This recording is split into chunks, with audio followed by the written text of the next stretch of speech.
Alright, so we just had a crash. It happens every once in a while. Who knows why? In this case, I'm not going to spend much time trying to figure out what caused it, at least not yet. Right now, I want to finish this.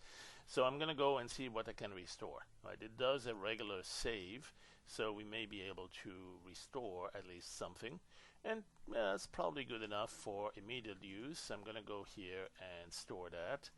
And I was going to show how to multiply that with another, so I'm going to go make this one grayscale, perhaps use the colored lens to indicate how I want to make it darker like this, and store this.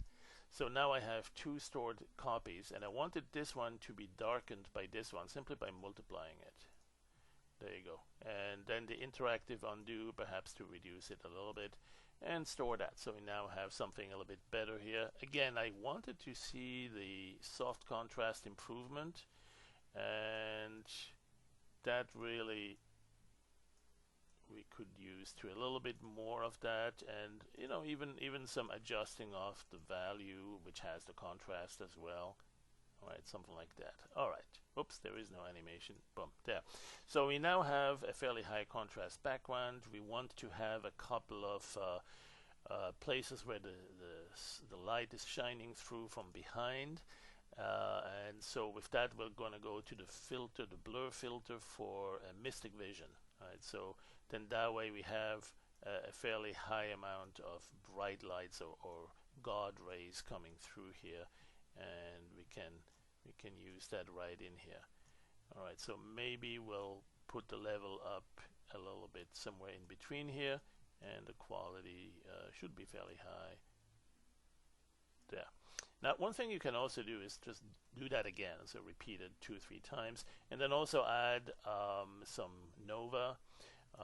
There is, let's see, what color do we have here with the bright? There you go. We could put the sun there, or a big bright spot. Anyway, let's go back to the brush. Where did the brush go? Well, we crashed. We lost it. So I'm going to go load it in a different way now.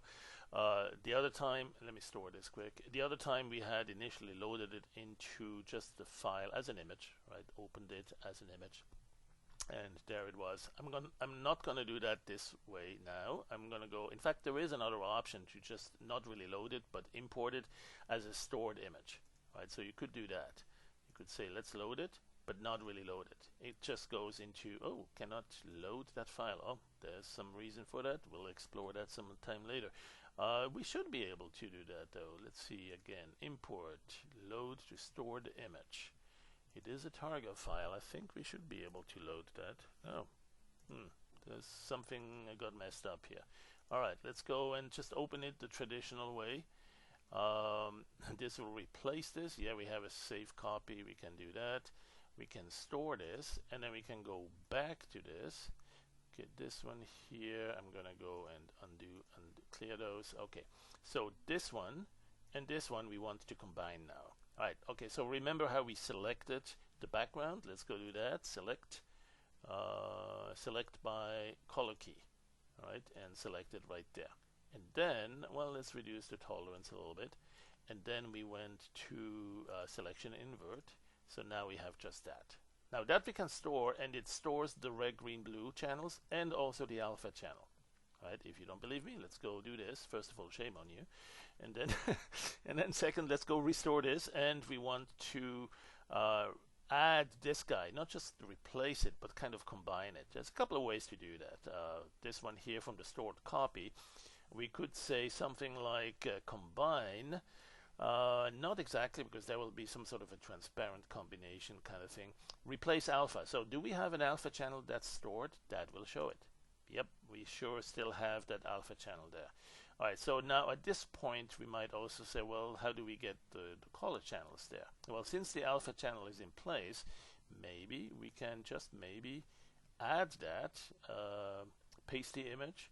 Maybe, well, it's just the same size, so we should be able to. There you go. So since we had the alpha channel already in place, it prevented the pasting around the background, which was flagged through the alpha channel as transparent. It's not a transparent, it's just a block that invisible or not accessible to that operation. Right. So now we can clear the alpha channel here, and we got the two combined. So we basically do it in two steps. We pull the alpha channel that was stored, and put it in place, and then we pull the RGB channels. And you don't have to have all RGB channels either, right? So if you want, you can, first of all, you could right click here and say clear this to black, or you could go here and say, let's just take add the red channel, so you only have the red channel there, right? Whereas if you click it here, it puts the red, green, and blue channel into that that mask, through that mask. All right, so that's one way to work with it if you have a stored copy. I want to show you one or two other ways though, and that is, let's start with this here. Let's go initially clear the selection and restore the background. And so the other technique involves combining this image with another one that's not the stored one here, but rather we place it somewhere else, right? And that somewhere else is what we call the swap image. You have a little S as in swap here, right? Jump to the swap image. You can also do that from the image menu. There's a lowercase j for jump, right? So that's a keyboard shortcut if you want to. I think you see that in a few other programs, that at least those that mimic the functionality that was introduced 30 years ago in Deluxe Paint, and it's the swap buffer or the swap image. So we have this S for swap is basically looking at, imagine the background, the backside of your canvas, the back of your canvas, allowing you to put another image there, right? So what we'll do is we'll put this image here, and this image has the alpha channel too, and in fact we should be able to see it here. It didn't actually restore that. What we can do is restore, let's see here, yep, this does not automatically restore the alpha, so we need to replace the alpha here, and there it is. All right, so we have this image by itself with the alpha channel. All right, and so we go back to the main image, and now we use the filter that allows us to combine the two, combine with swap. Now there's a couple of different additive and multiplicative and other types of screen mode, and some blue screen or other things to combine, but what we are looking for is simply to mix one and the other buffer through the alpha channel, right? Initially none of it, but really all of it, only through the mask, only through the alpha channel.